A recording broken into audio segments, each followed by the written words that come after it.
Damon Sullivan, lead pastor of Impact Family Church of New Braunfels, Texas. And over the next few mornings, I am going to be giving you what we call Morning Impact. And it will be the next 3 weeks, we're going to go over some things that I've learned on how to deal with anxiety. As you can imagine, starting a church is very, very stressful in itself. And trying to start a church in a place where you're new, where it's fresh, no one knows you, let's be honest, sometimes you want to go where everybody knows your name, where they're always glad you came. You want to go where people can see the troubles are all the same. You want to go where everybody knows your name.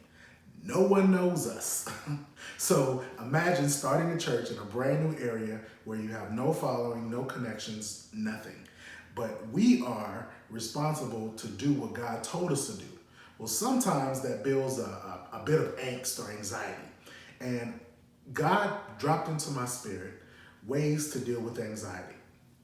And so over the next 3 weeks, I'm going to talk about how to deal with anxiety. Let me give you a little quick sneak peek or a little gut punch to tell you that first off, in dealing with anxiety, that means you have trouble with your faith. Ooh, I know that hurts. I know you're probably sitting there like, how can Pastor Damon have trouble with his faith and pastor a church? Let me give you a little secret. All pastors are not perfect. We go through things just like you, but I'm here to tell you how to walk through it. So I'm going to give you a quick little test real quick. 5 questions on how to know if you struggle with anxiety. Number 1, do you have trouble controlling your worries? Do your worries go on and on and on? And, you have a worry number 1, worry number 1B, worry number 1C. Number 2, does your worry or anxiety interfere with falling or staying asleep? Do you wake up in the middle of the night and it's hard for you to go back to sleep, and the cares and concerns of the world just constantly going through your mind over and over and over again? Number 3, do you worry about things working out in the future? Are you constantly just thinking about, is my daughter going to go off to college? What kind of a person is she going to marry? Am I going to get this promotion? And what happens if I don't get the promotion? And just goes on and on and on and on. Number 4, do you ever engage in repetitive behaviors to manage your worry? Such as checking to see if the oven light is on, repeating words or counting, washing your hands multiple times, multiple locking doors, just to double check and triple check. Number 5, do you experience strong fear that causes panic, shortness of breath, chest pains, pounding, sweating, shaking, nausea, dizziness, or even a fear of dying? I feel like Jeff Foxworthy, you might suffer from anxiety. When it comes to anxiety, you've heard of the rule of 3. And the rule of 3 is basically you have 3 branches. One branch may be, I'm worried about a promotion at work and I don't know if I'm going to get laid off or get the promotion. That's branch number 1. The second branch may be, I don't know how I'm going to pay my rent or my mortgage or how I'm going to balance my accounts. The third one may be, I'm worrying if my spouse is cheating on me or if my spouse is fulfilled in our relationship. So you have those 3 branches. Now, your focus is on those 3 branches, and you know that nothing else can come. So if you're focused on your job, if you're focused on your rent or your mortgage, you're focused on your spouse, you can't worry about Susie, and if she has an ought or a disagreement with you and it's causing you stress or pain. You can't worry about your mother-in-law and her coming down to visit and the stress and anxiety that's coming on there, because you have your 3 branches filled. And in order for something else to come on that branch, one of the other 3 have to come off. Well, my goal at the end of this mini series will be to help you to put all those branches on the chief connector, which is the tree, which is Jesus Christ.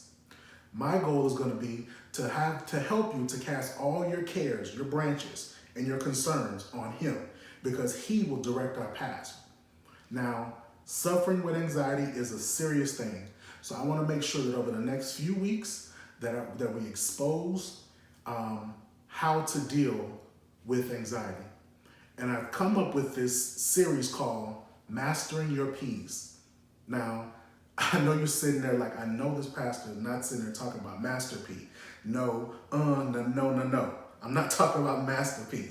I'm talking about mastering your peace. The first P is going to be pause. Now, how many times have you just felt a weight of anxiety coming upon you and you just rushed out to do the next thing and realized that was an immediate regret? And you wish that you would have just paused and gathered your thoughts. The next one is going to be prayer. How many times have you been going through something and you're going, your mind is going, and your mind is going, and your mind is going, and you start talking to the wrong people, but you realize that those people can't help you do anything. You need to talk to someone who can help you do something, and that's Jesus Christ. So that's where prayer comes in. Then the next one is going to be position. How do you position yourself after you pray and after God has given you the victory or given you the pathway to go? And the fourth one will be process. Now that you've paused, now that you've prayed, now that you've positioned yourself, how do you process for the next level? Now I'm going to give you those 4 keys on next week's session, so stay. We invite you to partner with us, and you can do that in 3 ways. The first way is to join our ministry here in New Braunfels. We're looking for people to serve alongside of us as we build this team to impact the world with the gospel of Jesus Christ. The second way is we invite you to connect with us, or invite others to connect with us by sharing our videos on social media with friends and family to let them know that we are here. The third way is to support us financially to further our cause. You can give to us online at impactfamily.com. Your giving will be a way of pressing into good fertile ground. Let me give you an example. You may not even be a part of our church or in this area, but you have the opportunity to sow a seed into good ground. I can recall a time in my life where my spouse was unemployed, and we had an opportunity to give at a church that we're not even a part of anymore. But we sowed a seed into good ground, and they are in their building, and they are progressing, and the ministry is growing. And 10 years later, the seed that we gave, my wife is now employed with the company. She's been there 10 years, and I'm so proud of my sweetheart. She is in management there at her company.